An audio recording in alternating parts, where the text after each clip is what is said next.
السلام عليكم ورحمة الله.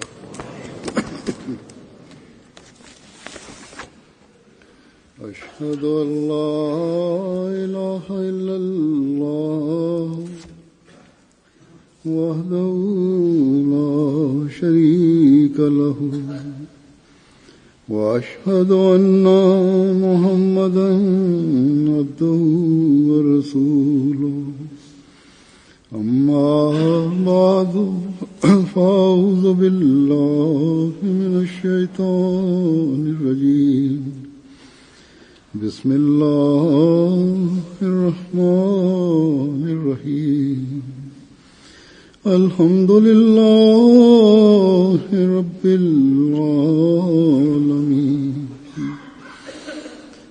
الرحمن الرحيم مالك يوم الدين إياك نعبد وإياك نستعين اهدنا الصراط المستقيم صراط الذين أنعمت عليهم غير المغضوب عليهم ولا الضالين.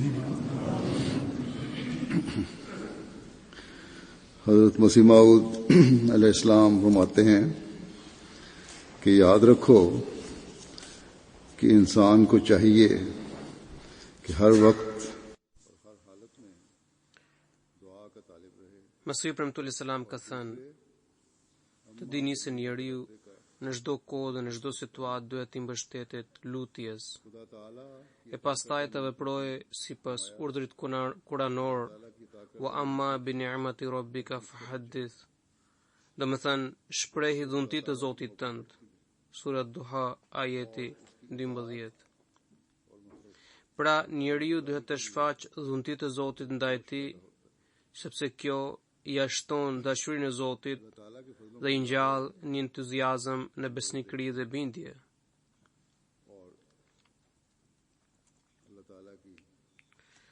Ne pothuaj çdo ditë dëshmojmë mirësitë dhe dhuntitë e Allahut, të cilat na tërheqin vëmendjen ndaj Zotit dhe na shtojnë dashurinë ndaj tij.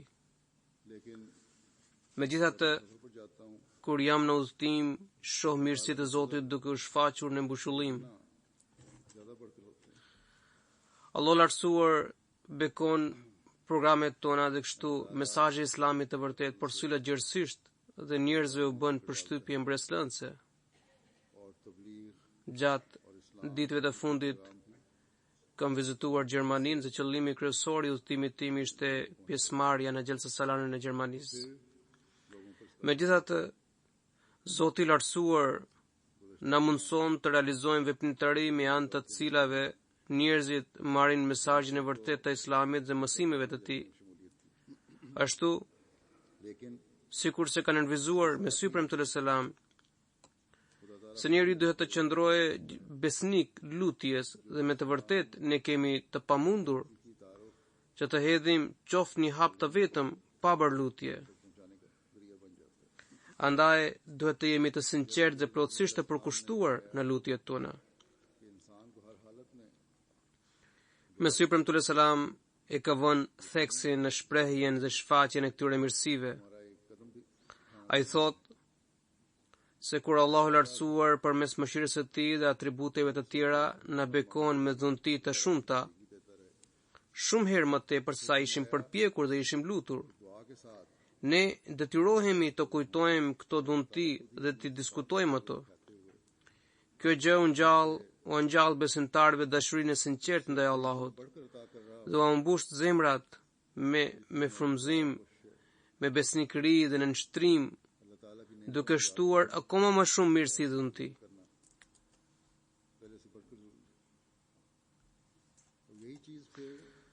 Dhuntit e Allahut të cilat na shoqëruan në Xhelsa Salanën e Gjermanisë dhe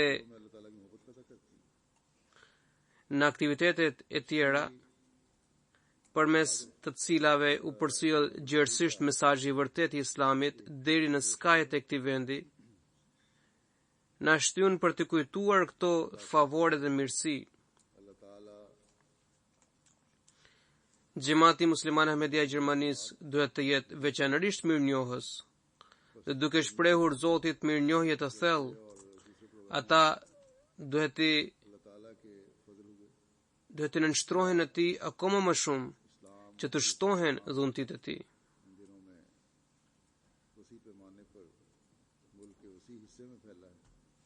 Njeriu nuk mund të hyjë në shpirt e në zemër pa pasur mirësinë dhe dëshirën e Allahut. Pra, njeriu nuk mund të depërtojë dhe nuk mund të hyjë në shpirtin dhe në zemrën e dikujt tjetër pa pasur mirësinë dhe dëshirën e Allahut.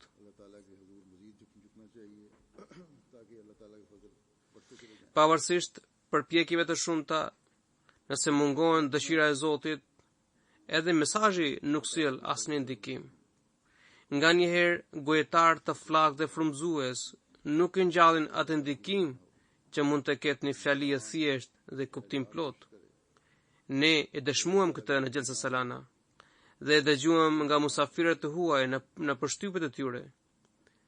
Dëshiroj të ndaj me ju këto përshtypje në mënyrë të përmbledhur. Me mirësinë e Allahut, musafirët e shumt kishin ardhur në Gjermani nga Evropa lindore, si dhe nga vendet fqinje.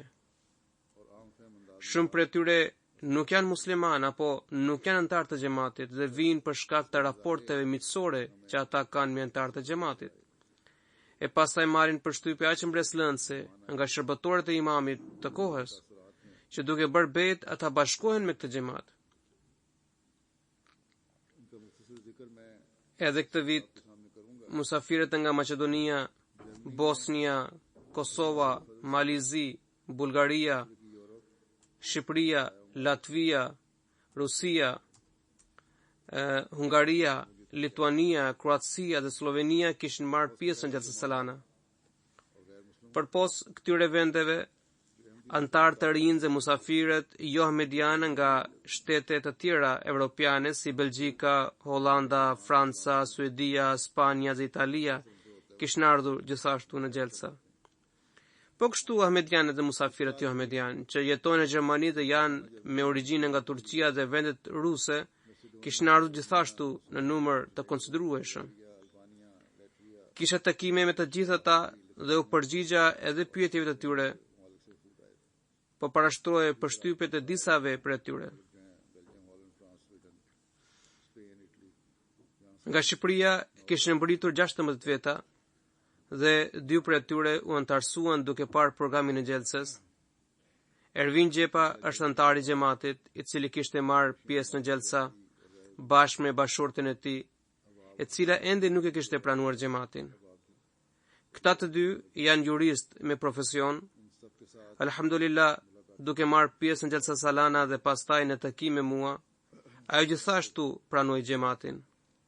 Ajo u shpreh se përjetimet e Gjelsas ishin të jashtëzakonshme. Dhe gjatë Gjelsas ajo dëshmoi dashurinë për udhësinë dhe për kushtimin vetmohues. Dhe të gjitha këto i kishin lënë përshtypje të thella.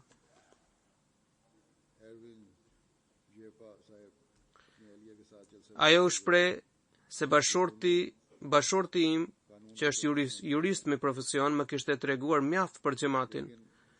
Dhe bukuria e këtij xhamati ishte ngulitur fort në zemrën time. Por sot me plot bindje e pranoi xhamatin musliman Ahmedia.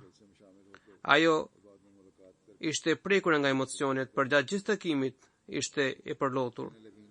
Ajo është shumë e re në moshë dhe kjo tregon se edhe të rinjt po interesohen për të njohur realitetin e Islamit. Po kështu, një i ri, Ibrahim Turshilla, gjithashtu u shpreh se duke bërë bet ai pranon xhamatin musliman Ahmedia. Ai u shpreh se sigurisht jam i vonuar në këtë vendim, por jam ende në kohë. Unë plotësisht jam i bindur se vendimi im është i drejtë.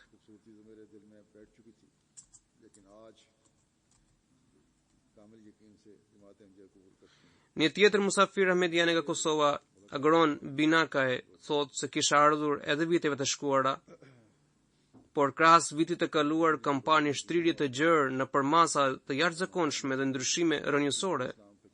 Me të vërtetë, këto zgjerim dhe ndryshime vijnë përmes mirësisë së Allahut. Këto ndryshime duhen të nxisin administratën për të luajtur rolin e tyre në atë mënyrë që e bëjnë më mirënjohëse para Allahut.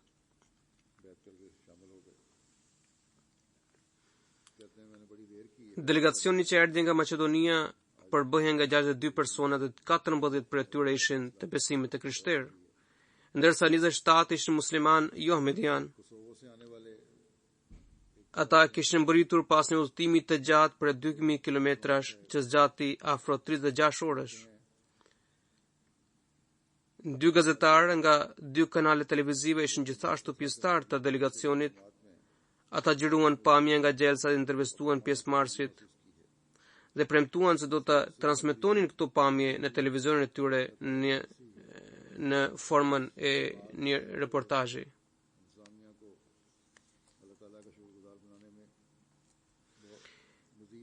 Një musafir nga Maqedonia u shpreh se ai po kthehej me kujtime të paharrueshme të gjelsës. Organizimi i gjelsës në përmasa aq të mëdha është i vështirë të realizohet qoftë edhe nga ndonjë organizat tjetër. Madje jemi bindur se organizimi aq i suksesshëm i gjelsës me standarde të tilla nuk mund të arrihet as nga organet shtetërore. Një tjetër musafir nga Maqedonia tha se ishte hera e parë që takova njerëz aq të dëlirë dhe të devotshëm. Ajo që më impresionoi më së shumti ishte mesazhi islami që gjeta këtu. Motoja juaj që gjende ande këte e varur në përmure nuk është thjesht një slogan, por ju e keni përjetësuar në sjelljen dhe veprat tuaja. Të gjitha këto më kanë lënë përshtypje të thella. Zotri Toni ishte gjithashtu musafir nga Maqedonia. Ai tha se duke qenë gazetar, kam pasur mundësi të marr pjesë në evenimente dhe organizime të ndryshme. Por ky program dallohet nga gjithë të tjerat, pra ishte unik. Çdo gjë ishte organizuar me detaje dhe ishte ekzekutuar me disiplinë. Ajo që më bëri më shumë përshtypje ishte fakti se para Zotit të gjithë janë të barabartë. Pra, besimtarët kishin mirëkuptim, tolerancë fetare dhe gjakftotësi dhe nuk kam parë asnjë mosmarrveshje për shkak të fesë, kombësisë apo gjuhës. Duke qenë një jo musliman, këto gjëra më kanë bërë shumë përshtypje.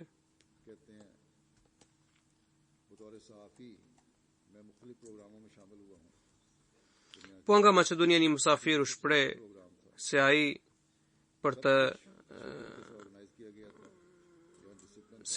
për herë të parë kishte marrë pjesë në Xhalsa Salana. Çdo gjë ishte e re për të dhe ai nuk dinte se një xhamat i tillë ekziston në Islam. Ndihem shumë i mirë për sa i përket njohurisë që kam fituar këtu. Kam marrë mjaft informacion rreth xhamatit musliman Ahmedia, si dhe kam marrë edhe prova. Ndihem sikur jam pjesëtar i këtij xhamati. Pjesëmarrja e një numri aq të madh njerëzish dhe për kujdesja deri në detaje për nevojat e tyre është padyshim një arritje madhore. Pastaj, kur u takua me mua, ky musafir më premtoi se do të studionte rreth xhamatit dhe rreth çështjeve që i dallojnë nga muslimanët të tjerë. Ai kishte shtruar pyetje rreth dallimeve që gjenden midis xhamatit musliman Ahmedia dhe muslimanëve të tjerë. Pasi që mori përgjigje, ai tha se gjithçka që kam dëgjuar prej jush më kanë lënë përshtypje shumë të mira. Megjithatë, dua t'i shtroj një kërkesë xhamatit që të dërgohen misionar në ato vende ku ende nuk është themeluar xhamati, me qëllim që ata të qartësojnë besimet e xhamatit. Në fakt, këto nuk janë kërkesa të rralla, por unë shpesh marr kësaj kërkesash, si nga ahmedianët edhe nga jo ahmedianët. Zotri Dragan nga Maqedonia tha se për të ishte hera e parë që ishte njohur me muslimanët dhe kishte dëgjuar fjalime rreth mësimeve të fesë islame. Muslimanët këtu na pritën me aq ngrohtësi sikur na njihnin prej kohësh. Një musafir nga Bosnia u shpreh se ai nuk ka pasur lidhje të ngushtë me xhamatin, por takimi me kalifin e xhamatit musliman Ahmedi ai kishte ngjallur në një ndryshim rrënjësor dhe respekti ndaj xhamatit dhe veçanërisht ndaj kalifit të mësuesit e premtuar selam janë shtuar në zemrën e tij.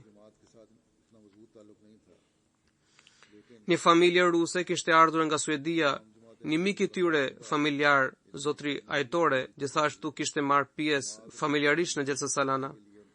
Ata kishin pranuar xhamatin në vitin 2013, por akoma nuk ishin takuar me mua. Ai ishte shumë emocionuar pas takimit dhe vazhdimisht thoshte se nuk ishte menduar të takohej me kalifin për shkak të angazhimit tim, por prapse u krijua mundësia. Imami unë nga Suedia ka shkruar se ndërsa vinin pra me makinë, për shkak të dhimbjes në njërin këmbë, ai më kërkonte të bënin pushime her pas here, pra gati pas çdo 2 orësh, që ta drejtonte këmbën dhe të shëtiste pak. Por duke të thyer ai udhtoi 17 orë vazhdimisht, pa pushim dhe nuk bëri asnjë ndalesë gjatë rrugës. Kur mbërritën në shtëpi, ata e pyetën se pse nuk u ndal asnjëherë gjatë gjithë rrugës. Ai u përgjigj se këto janë bekimet e xhelsës. Nuk kam ndier asnjë dhimbje në këmbën time.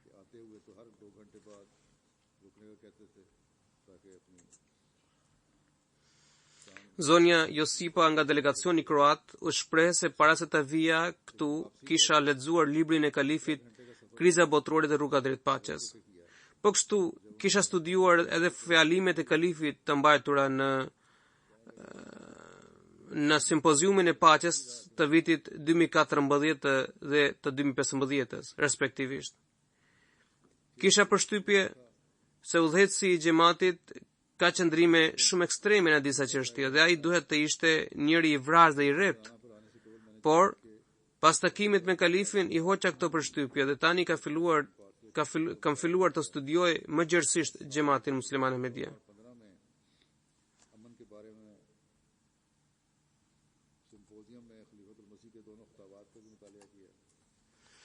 Nga Hungaria kishte ardhur zoti Mezei.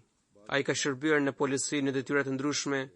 Aktualisht ai është lidhur me një fond që është krijuar në nder tani e kryeministri hungarez dhe nëpërmjet këtij fondi bën aktivitete humanitare. Ai është i krishterë nga besimi dhe shpreh përshtypjet e tij rreth xhelsës në këtë mënyrë. Ai thotë: "Të gjithë të vegjëlit apo të mëdhenjt po përshëndeteshin dhe takoheshin me dashuri dhe dëmshuri. Ndonë se nuk po kuptuaj gjuhën e tyre, por gjestet tregonin se ata po ndanin vetëm dashuri. Unë kam parë gjithë botën, por një gjë të tillë nuk kam parë as në lindje e as në perëndim. Kjo gjelse më ka lënë përshtypje të paharrueshme, e sigurisht këtë do të ndaj edhe me miqtë e mi."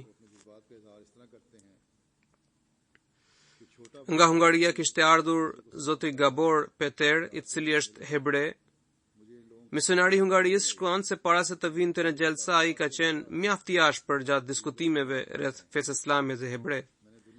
Por pas takimit me mua ai i tha se tani kam kuptuar se ju vetëm që besoni. Pra ai tha se tani kam kuptuar se ju jo vetëm që besoni në sloganin e dashuri për të gjithë dhe urrëti për askënd, por ju edhe e zbatoni në jetën e përditshme. Jemi gatshëm për të ofruar xhamatit çfarë do lloj kontributi që ai nevojitet. Pra këto janë ndryshime reale që shfaqen me lejen e Zotit. Në grupin nga Hungaria gjende edhe zotri Ismaili me origjinë, ai është nga Burkina Faso, por jeton në Hungari. Bashortja e tij është hungareze dhe ka 2 vajza me të. Ai është antarësuar në xhamat vetëm para pak kohësh dhe tani kishte dëshirë të merrte pjesë në Gjelsa Salana me vajzat e tij. Bashortja e tij ishte pak skeptike për këtë organizim nga muslimanët, andaj bashkë me vajzat ajo e shoqëroi, pra e nisi edhe gjyshjen e tyre. Para se të vinte këtu, gjyshja e tyre kishte parë disa video, për shembull një komunitet një udhëheqës, dhe të gjitha këto i kishin lënë përshtypje mjaft të këndshme.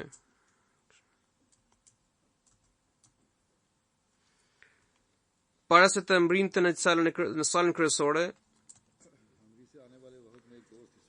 ku do të mbahe tubimi, asaj ju kujtua se nuk ishte marrë Shami me vete.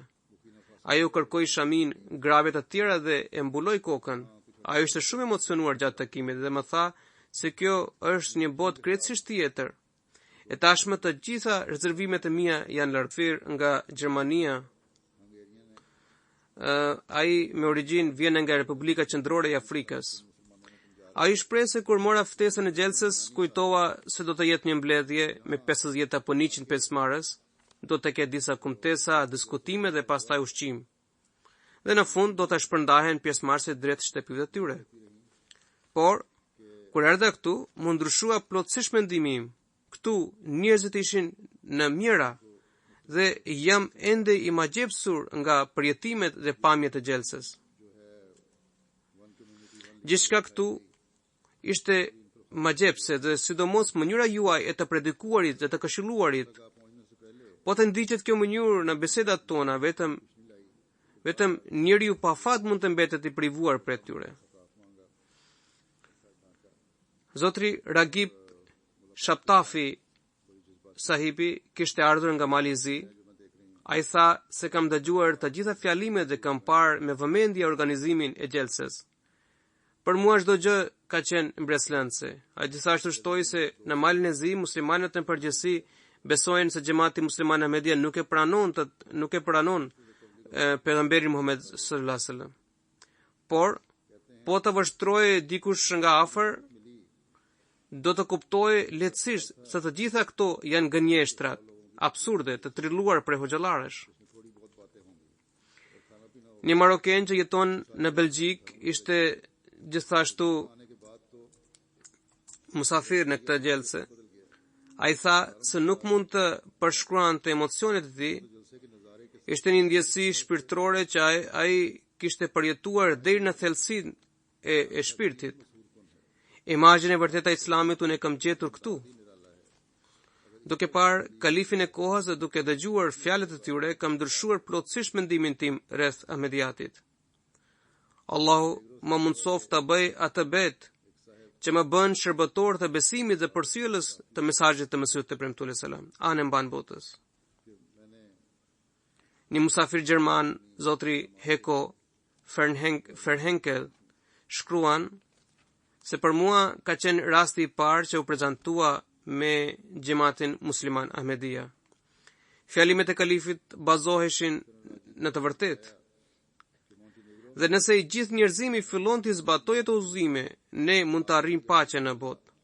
Kam mësuar rreth Islamit më shumë se sa prisja dhe jam shumë i lumtur për këtë. Një antar i ri, zotri Hanli Anfan sahibi, kishte ardhur nga ishulli Komroz në Francë. Ai është antarësuar vetëm para 3 javësh. Ai shpreh se edhe pse isha musliman, nuk kisha arritur kënaqësinë dhe lumturinë shpirtërore. Por dje, duke falur namazin e xumas pas kalifit të Mesihut të premtuar selam, arrita ekstazën shpirtërore. Për të parën herë syt mu përlotën gjatë namazit. Para se të bëhesha musliman ahmedian, isha rrethuar nga problemet, por që kur kam pranuar këtë xhamat, Zoti ma ka lehtësuar të gjitha çështjet e mia. Dhe po thua çdo ditë dëshmoj shenjat e Zotit. Një student, zotri Ed Gross, shkruan se para se të vija këtu, me anë të internetit kisha krijuar një imazh mjaft negativ të Islamit përmes medias elektronike. Ndërsa duke dëgjuar fjalimet e kalifit dhe duke ndjekur programet e gjelses, gjithçka po duke surreale. Njerëzit ishin mjaft pozitiv në sjelljen e tyre dhe po dëshmoj se mbartni Islamin e vërtet.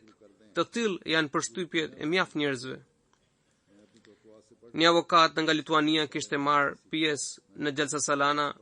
Ai ishte shumë i impresionuar dhe u shpreh se kishte dëgjuar të gjitha fjalimet e kalifit. Të gjitha këto kanë qenë një përvojë e re për mua. Këtu kam mësuar mësimet e vërteta të Islamit. Ju jam mirënjohës dhe ju premtoj se si avokat do t'i ndihmoj në të gjitha aktivitetet tuaja në Lituani dhe do t'ju mbështes sinqerisht.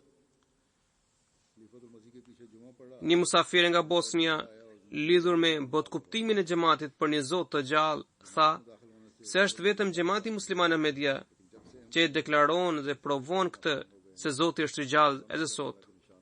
A gjithashtu tha se kalifi na ka nga argumentuar këtë me fjalë shumë të thjeshta dhe kuptim plota.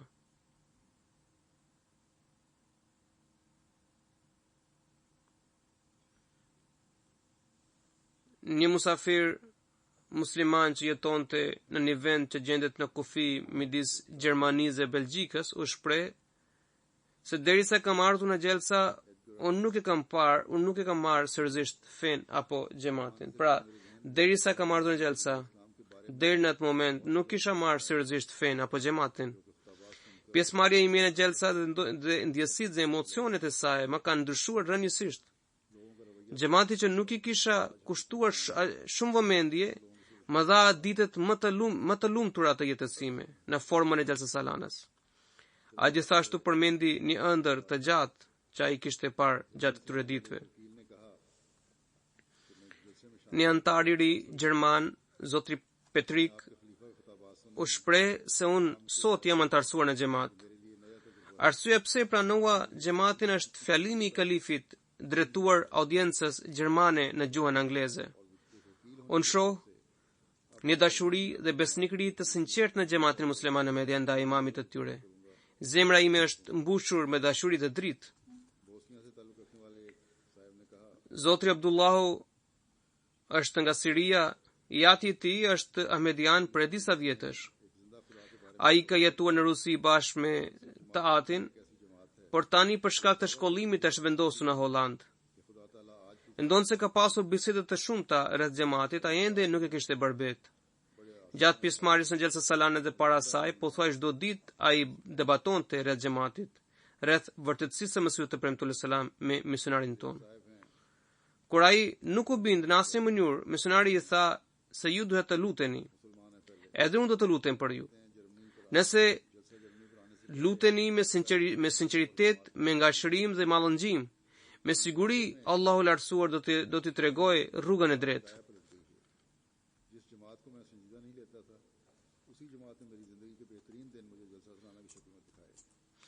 Pra, në ditën e dytë të Gjelsa Salanës, kisha një fjalim dhe takim me musafir jo Ahmedian.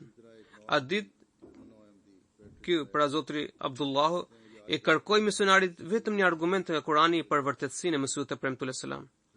Misionari ynë i dha një argument dhe shpjegoi disa profeci lidhur me progresin e xhamatit. Ai më njëherë tha se dua ta bëj bet, sepse Allahu i Lartësuar sapo më ka treguar një shenjë. Ai tha se natën ai ishte lutur me shumë ngashërim dhe përmallim. E pastaj kur ra në gjumë në ëndër, ju shfaq fjala Ahmediat i gdhendur me germa të mëdha dhe të shënditshme mbi një mur. Ajo fjalë lëshonte një dritë të fuqishme. Ai gjithashtu shpreh se kur kalifi mbante fjalim, unë në zemër ju luta Zotit që të shfaqte ndonjë shenjë për mua. E pastaj me njëherë më lindi dëshira të qëndroja afër kalifit. Nuk kishin kaluar vetëm disa qaste që rash në dremitje dhe pash veten duke qëndruar në krah të kalifit. Kjo më mjaftonte për të kuptuar të vërtetën. Argumentin nga Kurani e kisha kërkuar vetëm për bindjen time, përndryshe ajo ëndër që kisha parë pas lutjes më kishte sqaruar gjithçka. E kështu ai bëri bet dhe pranoi xhamatin musliman Ahmedia. Një musafir nga Algjeria shkruan se duke marrë pjesë në Gjelsa Salana, çdo vit i ndjen një forcë në besimin tim dhe shoh prova dhe dëshmitë të pallogaritshme për mbështetjen e Zotit. Pavarësisht nga dallimet në gjuhë, kulturë dhe kombësi, gjithandej dëgjohen vetëm assalamu alaikum. Kjo më kujton tiparin e banorëve të xhenetit, për të cilët Zoti ka thënë tahiyatuhum fiha salama. Domethënë përshëndetja e tyre në xhenet do të jetë selam. Një musafir i krishterë kishte ardhur në Gjelsa Salana nga Italia. Ai është sekretari i përgjithshëm i organizatës Religion for Peace dhe ka mjaft ndikim në Vatikan. Ai është autor i shumë librave rreth teologjisë katolike. Ai gjithashtu kishte marrë përshtypje mjaft të këndshme dhe kishte shkruar një artikull në revistën e tij që lexohet nga mira persona. Në këtë shkrim ai shpreh se më duhet të pranoj se Gjelsa Salana ishte e jashtëzakonshme.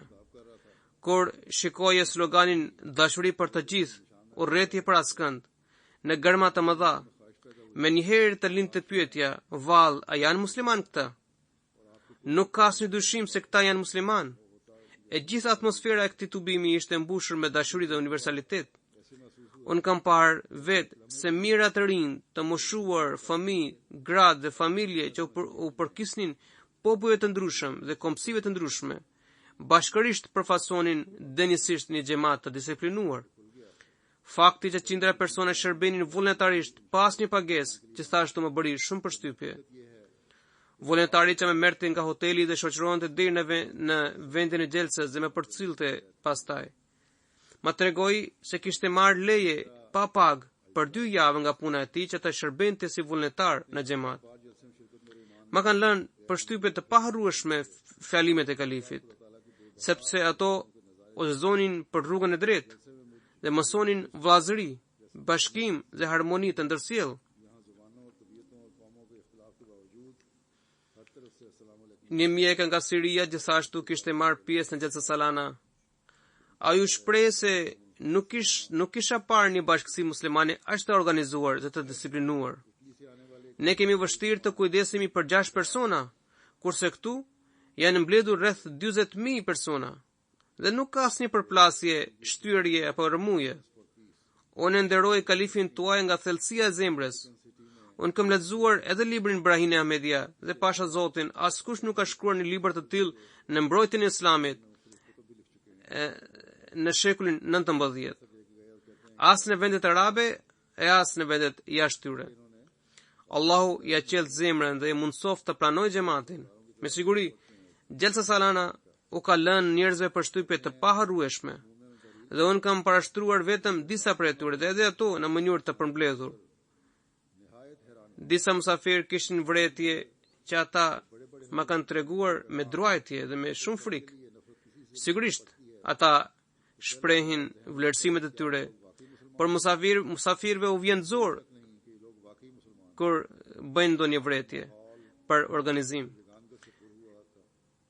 Gjatë takimit ishin 2 zonje të tilla, njëra nga Shqipëria e cila bëri vërejtje se në pjesën e grave ushqimet, pra gjell dhe bukë në sasi të mëdha po shkonin dëm.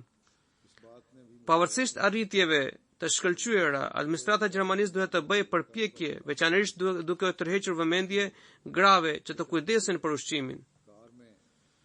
Po kështu, një musafire nga Maqedonia ishte ankuar për akomodimin e tyre, se ishte mjaft larg nga vendi ku zhvillohej Gjelsa Salana, dhe çdo ditë u duhet të bënin rrugë të gjatë që u shkaktonte lodhje. Administrata gjermanisë duhet të sigurojë musafirëve akomodim sa më afër. Po kështu, edhe drejtori i Gjelsa Salanës, pra Afsar Gjelsa Salana, gjithashtu kishte shënuar disa çështje. Sigurisht, përmirësimi vjen kur ne ushtrojmë vetë kontroll. Një çështje ishte hedhja e mbeturinave nga pjesëmarrësit. Njerëzit duhet të kujdesin për të, ndërsa administrata, madje çdo pjesëmarrës duhet të tërheqë vëmendje të tjerëve për higjienë, pra për pastërtinë. Disa pjesëmarrës kishin vërejtje për ushqimin. Në fakt, ushqimi kryesor në Gjelsa Salana është ai shpirtëror, që duhet të synojë çdo ahmedian.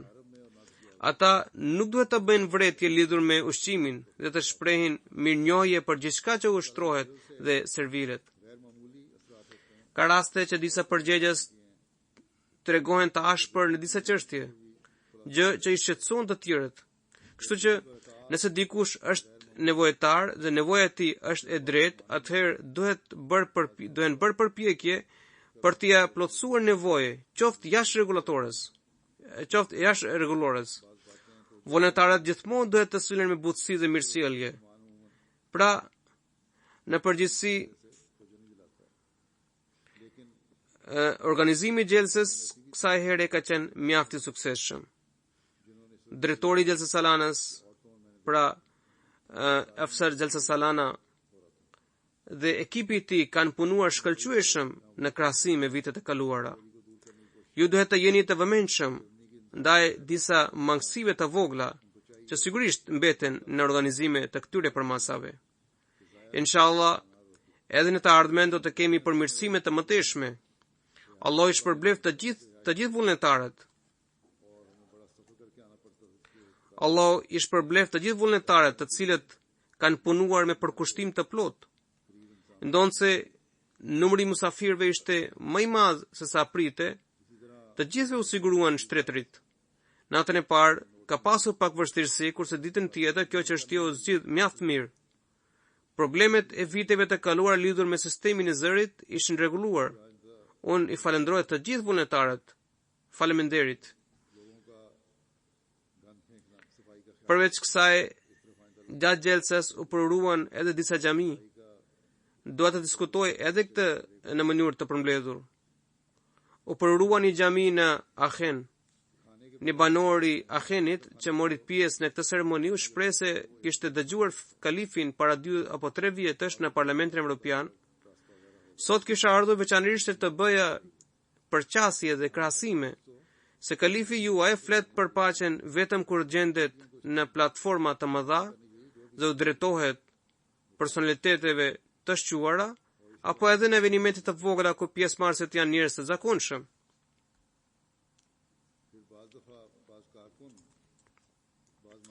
Pra, kisha ardhur për të parë se a mos veproni me 2 fytyrësi. Sot kam dëgjuar fjalimin e kalifit dhe mësimet dhe këshillat e tij ishin të njëjta që ai parashtroi në Parlamentin Evropian. Ai ka udhëzuar për të shfaqur dashuri, tolerancë, durim dhe vetëpërmbajtje dhe mirësi për njëri tjetrin. Të gjitha këto më kanë lënë përshtypje mjaft pozitive. Aty gjende edhe kryebashkiaku i qytetit, i cili gjithashtu shprehu përshtypjet e tij.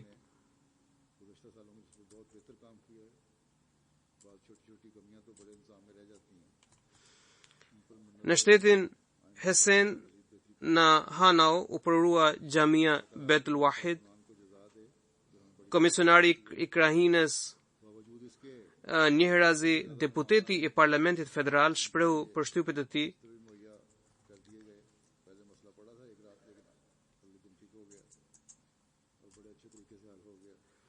Ai tha se fjalimi i kalifit ishte mbreslënës. Ai u drejtua qytetarëve jo musliman dhe tregoi se të gjithë njerëzit janë krijesë e një Zoti.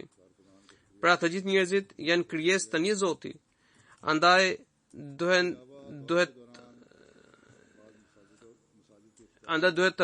bërë përpjekje për të respektuar dinjitetin e njëri tjetrit dhe të zgjedhin problemet e tyre në mënyra patësore. Ai gjithashtu kërkoi që ky fjalim duhet të ngarkohet në internet, ndërsa transkriptimi i fjalimit, pra teksti i fjalimit, të shtohet në webfaqe. Një deputet e Parlamentit Gjerman u shpreh se jam shumë e lumtur që gjendem në përurimin e kësaj xhamie. Përpara kam qenë pranishme edhe në përurimin e xhamisë në Forsheim. Sot, kur njerëzit kanë mjaft pikpyetje dhe rezervime rreth Islamit, kemi nevojë të bashkëpunojmë me mesazhin e paqes.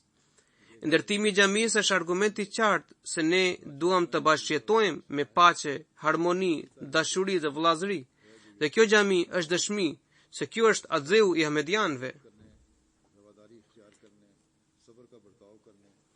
Po kështu janë mjaft përshtypje të tjera.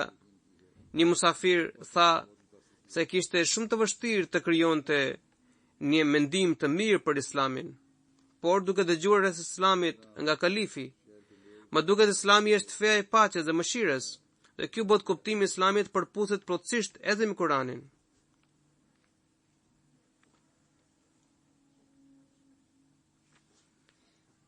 Një inxhinier i cili kishte marrë pjesë në ndërtimin e xhamisë u shpreh se jam plotësisht dakord me të gjitha fjalët e kalifit. Kisha menduar se kjo ceremoni do t'i përngjaj ceremonisë së kishave, ku mbizotron shkëlqimi dhe shfaqja jashtme. Ndërsa kjo ishte një ceremoni e thjeshtë, por mjaft dinjitoze.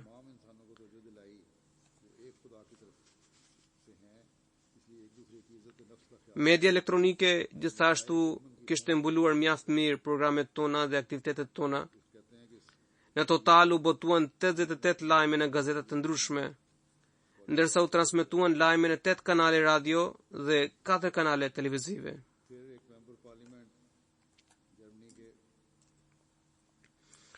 Nëpërmjet radios dhe televizionit, mesazhi i xhamatit u përcjell te 106 apo 107 milion njerëz. Janë botuar afërsisht 36 lajme lidhur me gjelsa salana, ndërsa këto gazeta kanë tirazh afro 32 milion kopje.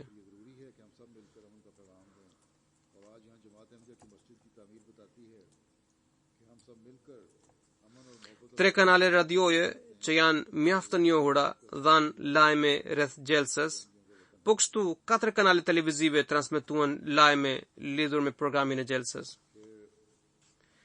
Një gazetare nga gazeta më e madhe elektronike e Gjermanisë më intervistoi dhe pritet që kjo intervistë të transmetohet në 2 pjesë. Ky portal shikohet dhe vizitohet nga rreth 17.5 milion njerëz. Pra, kur do të botohet në 2 pjesë kjo intervistë, shpresohet që do të lexohet nga 34 milion persona.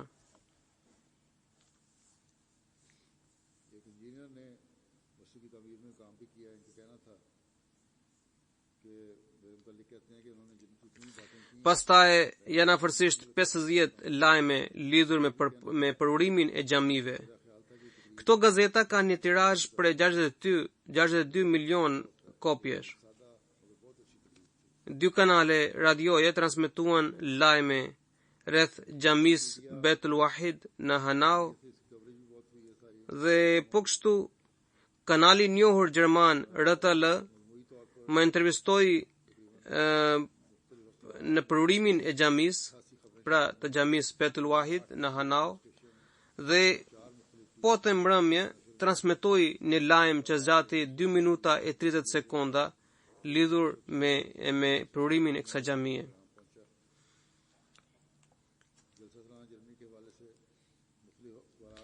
Lajmi për xhamin e Akhenit u botua në 3 gazeta. Këto gazeta lokale lexohen nga 116.000 njerëz.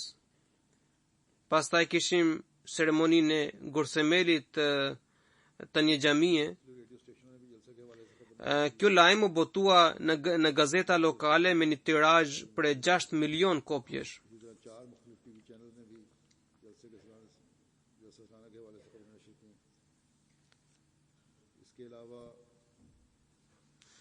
Pastaj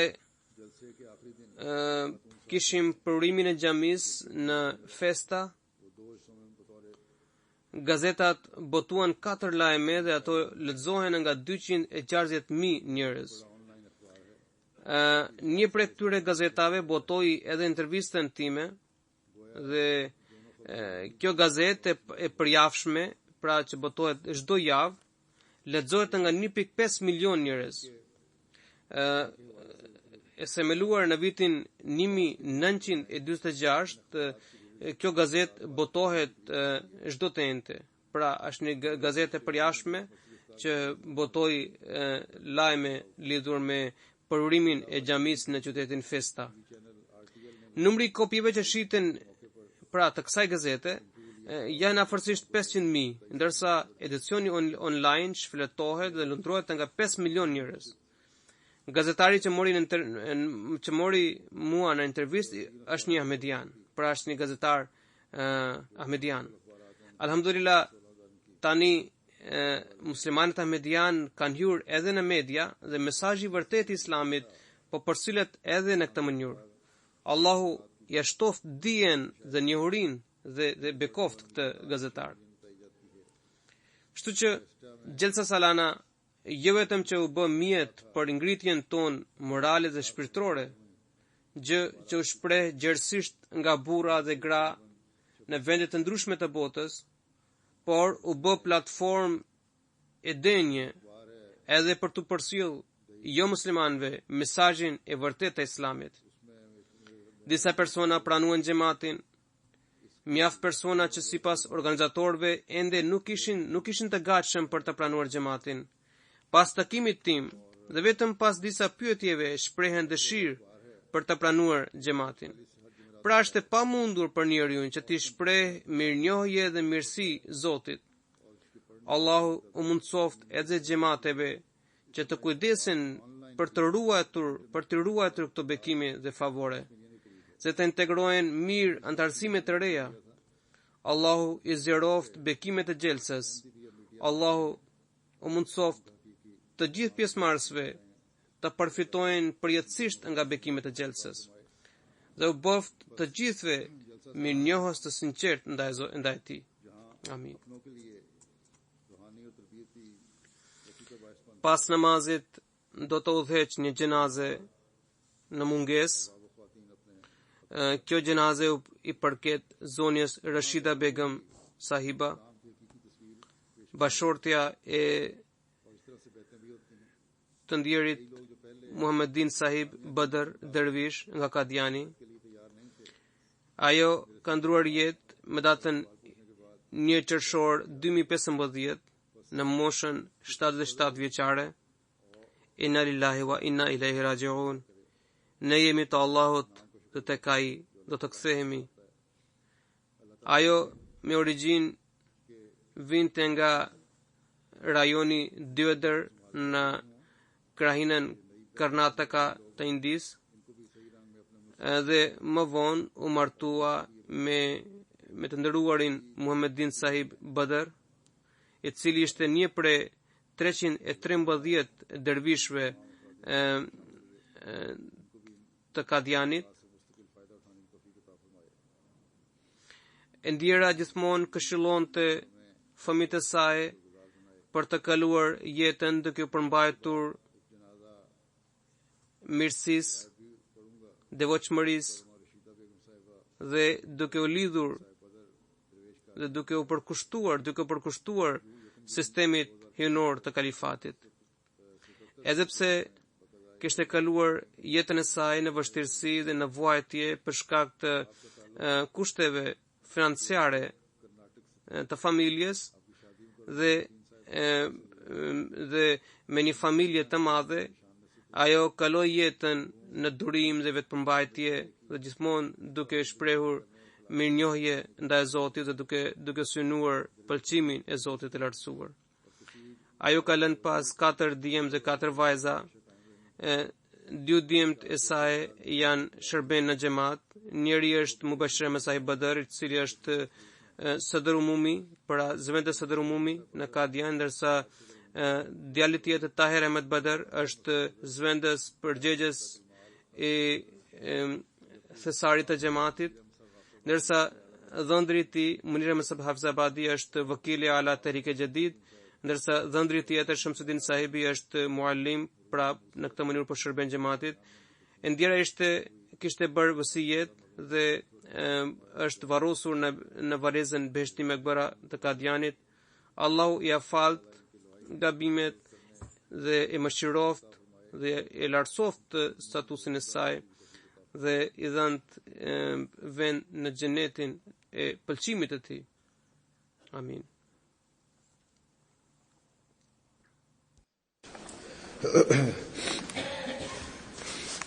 Alhamdulillah.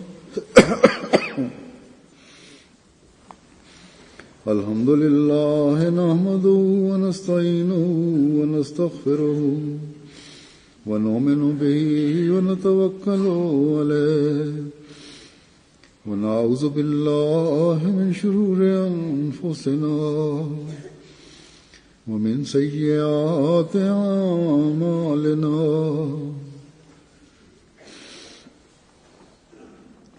من يهده الله فلا مضل له ومن يضلل فلا هادي له ونشهد أن لا إله إلا الله ونشهد أن محمدا عبده ورسوله. عباد الله رحمكم الله إن الله يأمر بالعدل والإحسان وإيتاء ذي القربى وينهى عن الفحشاء والمنكر والبغي يعظكم لعلكم تذكرون اذكروا الله يذكركم وادعوه يستجب لكم ولذكر الله أكبر